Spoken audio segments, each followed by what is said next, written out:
আখ চাষে যদি আপনি বীজ তুলতে ভুল করেন তাহলে আপনার পুরাটাই লস হয়ে যাবে। আর যদি আপনি বীজ সঠিক বীজ চিনতে পারেন আর রোপণ করতে পারেন তাহলে আপনার বাম্পার ফলন হবে।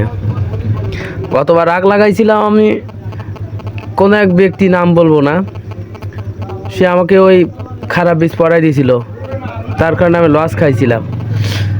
এবার আমি বীজ পাইছি একদম কারেক্ট বীজ, মাঝে মাঝে দু একটা তার খারাপ আইছে। এই একটা দেখুন, এরকম স্ট্রং চারা হওয়া লাগবে, তাহলে আপনি বাম্পার ফলন পাবেন। দেখছেন কি সুন্দর গাছটা, মনে হচ্ছে এখনই আখ হয়েছে ওর ভিতরে।